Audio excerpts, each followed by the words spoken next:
hello नमस्ते सन्चै आरामै हुनुहुन्छ होला म एकदमै ठिक छु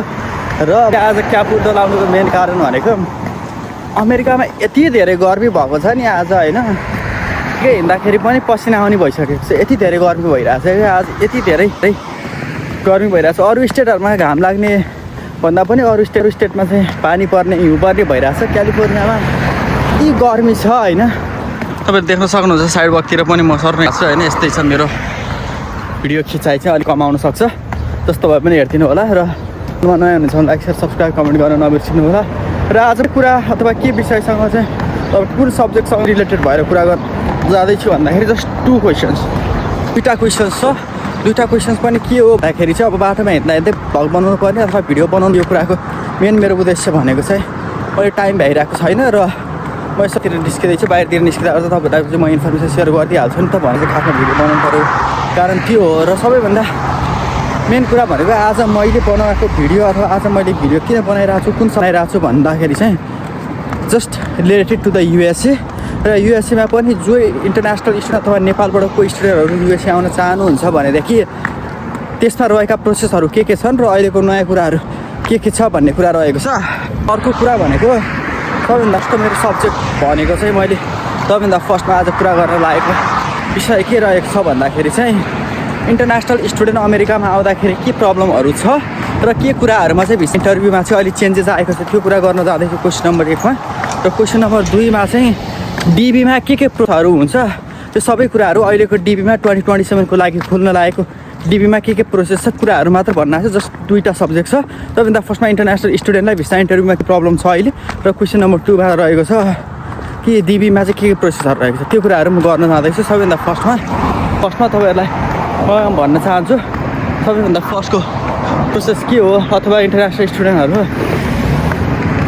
नेपालबाट अमेरिका आउँदाखेरि अहिले युएसए भिसा इन्टरभ्यूमा चाहिँ के चेन्जेस आएको छ भन्दाखेरि सबैभन्दा अहिले मोस्ट इम्पोर्टेन्ट चेन्जेस के आएको छ भन्दाखेरि यदि तपाईँहरू भिसा इन्टरभ्यू दिन जाँदै हुनुहुन्छ भनेदेखि चाहिँ अहिले चाहिँ तपाईँहरूलाई डाइरेक्ट तपाईँहरूको भिसा एप्रुभ भयो भने पनि तपाईँहरू डाइरेक्ट ग्रिन स्लिप दिइहाल्दैन पिङ्क स्लिप दिन्छ र पिङ्क स्लिप दिनुको मतलब चाहिँ तपाईँहरूको केही त्यहाँनिर भिसा इन्टरभ्यू अथवा तपाईँको चाहिँ भिसा एप्रुभ भइसकेको छ तर तपाईँको केही चेन्जेसहरू गर्नु भयो भनेर चाहिँ देखाउँछ जस्तो अहिले चाहिँ सोसियल मिडियाहरूलाई चाहिँ पब्लिक गर्नुपर्ने एउटा नयाँ रुल्स रेगुलेसन आएको छ कि each and every student were applying for the USA as an international student visa होइन तपाईँहरूले चाहिँ आफ्नो सोसियल मिडिया पब्लिक गर्नुपर्छ भन्ने चाहिँ त्यो कुराहरू आएको छ अहिले भिसा इन्टरभ्यूमा बाँकी रहेका कुराहरू भनेको सबै कुरा सेम चाहिँ स्टिल सेम तर one different thing is that you have to public यो social media platform like Facebook Twitter Instagram आदि इत्यादि सबै कुराहरू तपाईँले चाहिँ यसलाई पब्लिक गर्नुपर्ने छ त्यो चाहिँ आजको कुरामा सब्जेक्टको सबैभन्दा फर्स्टको क्वेसन आज यही रह्यो अहिलेको टाइममा मेजर चेन्जेस तरिकामा आउँदाखेरि चाहिँ स्टुडेन्टहरूको लागि अब त्यस्तो चेन्जेस छ कि तपाईँहरूले अब यदि भिसा इन्टरभ्यूहरू दिन जाँदै हुनुहुन्छ भनेदेखि चाहिँ आफ्नो सोसियल मिडियाहरूलाई चाहिँ अलिकति पब्लिक गर्नु भन्ने कुराहरू रहेको छ र अर्को नम्बर 2 मा रहेको छ के भन्दाखेरि तपाईँहरूको भिसा लागेर तपाईँहरू अमेरिका आउँदै हुनुहुन्छ भनेदेखि तपाईँहरूले यो जुन हामीले ब्याङ्क ब्यालेन्स स्टेटमेन्ट राख्छौँ नि ब्याङ्क ब्यालेन्स स्टेटमेन्ट राख्दाखेरि जुन सर्टिफिकेटहरू पठाइन्छ र ब्याङ्क ब्यालेन्स हामीसँग हुन्छ त्यो ब्याङ्क ब्यालेन्सलाई चाहिँ हत्तपत्त त्यो हामी के गर्छौँ भन्दाखेरि भिसा एप्रुभ भयो ल मेरो त लाग्यो अनि अब यो काम छैन मैले निकालिदिन्छु भनेर त्यो हामीसँग जति हुन्छ जति $1000 चाहिँ त्यहाँनिर ब्याङ्कमा सेभिङ हुन्छ जति राखिएको हुन्छ त्यसलाई हामीले चाहिँ विथड्र गरिदिन्छौँ निकालिदिन्छौँ के त्यस्तो काम नगर्नु होला किन भन्दाखेरि तपाईँहरू त्यो निकाल्दाखेरि चाहिँ इमिग्रेसनमा प्रब्लम हुन्छ तपाईँहरूलाई चाहिँ लङ क्वेसनहरू सोध्न थाल्छ किन निकालिस् तेरो ब्याङ्क ब्यालेन्स देखिएको छैन तैँले के गरिरहेछ फ्रड भइरहेछ भन्ने कुराले गर्दाखेरि इमिग्रेसनमा नै तपाईँहरूलाई चाहिँ रिटर्न ब्याक अथवा डिपोर्ट गरिदिन सक्छ त्यसले गर्दाखेरि त्यो कुरामा अलिकति चाहिँ संयमित हुनु र त्यो कुरालाई चाहिँ अलिकति याद गर्नु किनभने बिना ब्याङ्क ब्यालेन्स स्टेटमेन्टको तपाईँको पुरा इमिग्रेसन नकटेसम्म चाहिँ डाइरेक्ट तपाईँहरू डिलिट गर्ने निकाल्ने विथड्र गर्न पाइँदैन र त्यो निकालेको खण्डमा तपाईँहरूलाई भिसा इन्टरभ्यू पनि लाग्छ तपाईँहरू रोइला गरेर रमाइलो गरेर नेपालबाट अमेरिका आउनुहुन्छ बिचबाट फर्किनु पऱ्यो भने त्यो मजा आउँदैन र अर्को रहेको छ मैले कुरा गर्छु भनेको छ डिबीको यो दुईवटा कुराहरू छ बाँकी कुराहरू तपाईँलाई चाहिएको कुराहरू कमेन्ट डाउन बिलो हाल लेडिङ है त अनि अब अर्को कुरा रहेको छ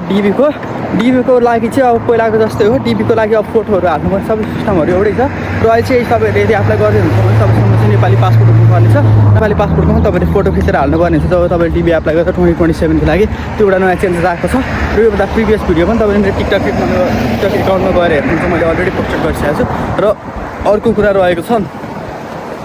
तपाईँले $1 एप्लिकेसन चार्ज दिनुपर्छ तपाईँहरूले यदि